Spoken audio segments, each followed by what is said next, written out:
Assalamualaikum warahmatullahi wabarakatuh. Perkenalkan, kami dari kelompok 6. Pada kesempatan siang hari ini, kami akan melaksanakan presentasi dengan bahasan intervensi pendekatan transpersonal. Adapun anggota kami, yang pertama ada Hanis Fatimah, Aisyah Farah Saidah, Alifita Aulia, saya sendiri Satrio Mukti Pambudi, serta Iqbal Ahsanun Niam. Adapun daftar isi dari pembahasan kami siang hari ini, yang pertama ada pendekatan transpersonal, yang kedua intervensi pendekatan transpersonal, dan yang ketiga contoh penerapan intervensi perspektif transpersonal. Tanpa berlama-lama presentasi, langsung saja kami mulai. Yang pertama ada pendekatan transpersonal. Nah, psikologi transpersonal ini merupakan kelanjutan dari psikologi humanistik yang berusaha menggabungkan antara tradisi psikologi dengan tradisi-tradisi agama besar di dunia. Secara harfiah, kata transpersonal berasal dari kata trans dan personal. Trans berarti melewati dan personal berarti pribadi. Psikologi transpersonal ini menjadi penghubung antara psikologi dan spiritualitas. Psikologi transpersonal ini juga mengintegrasikan antara konsep psikologi, teori, dan metode dengan materi dan praktik dari disiplin rohani.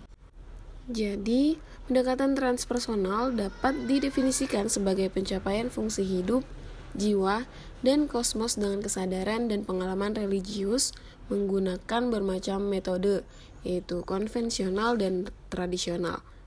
Menurut psikologi transpersonal juga dapat dipahami bahwa struktur kepribadian manusia tidak hanya terdiri dari unsur fisik ataupun psikis semata, tetapi juga mengandung unsur spiritualitas. Baik, selanjutnya intervensi melalui pendekatan transpersonal.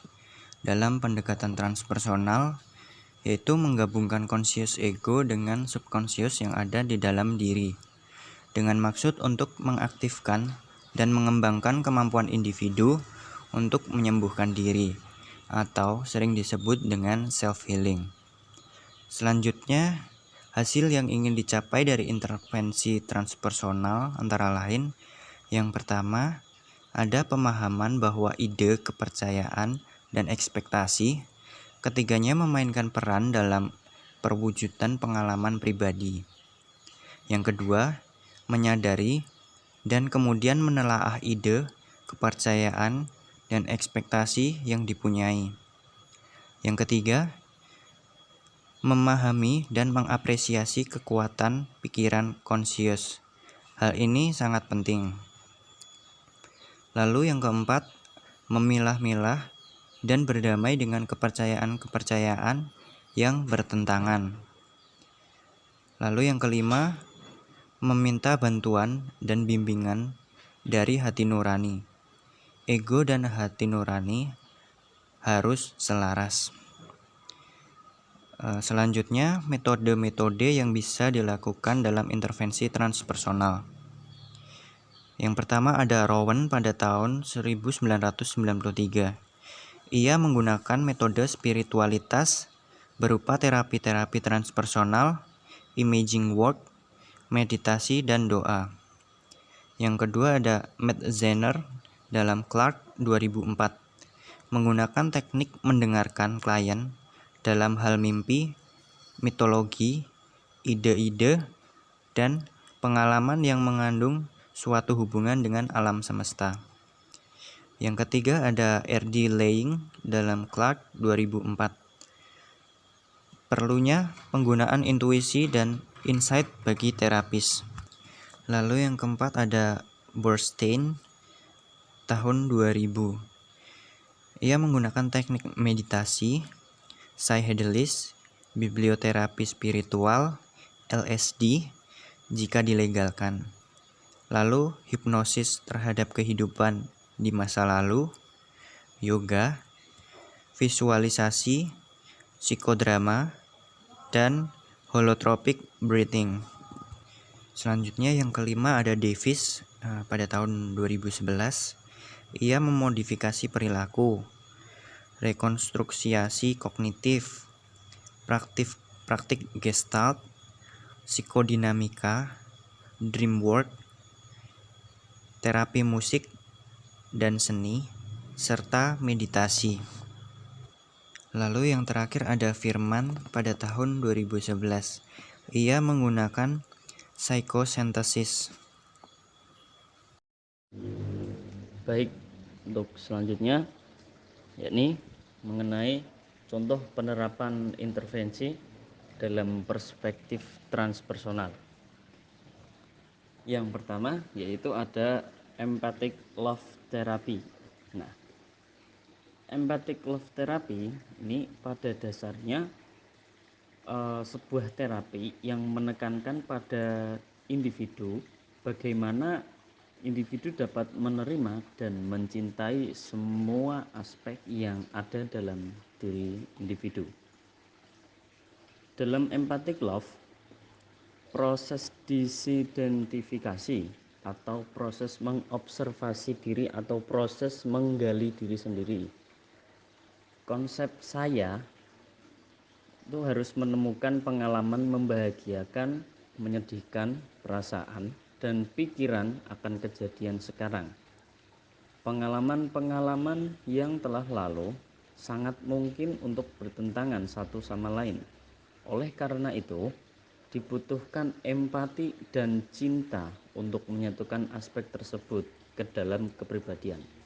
Nah, adanya cinta membuat seseorang dapat menerima dan mencintai semua aspek yang ada dalam dirinya, dan hal itu disebut dengan istilah the true self.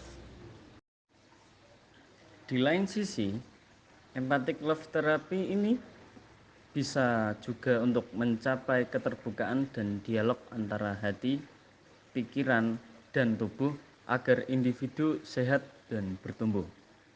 Nah, di samping itu, terapi jenis ini atau empathic love therapy biasanya dipakai atau dikembangkan dalam keilmuan bimbingan dan konseling Islam. Oke, yang kedua ini ada yang namanya mindfulness. Nah, mindfulness ini itu sebuah teknik intervensi yang sering digunakan dalam pendekatan psikologi transpersonal.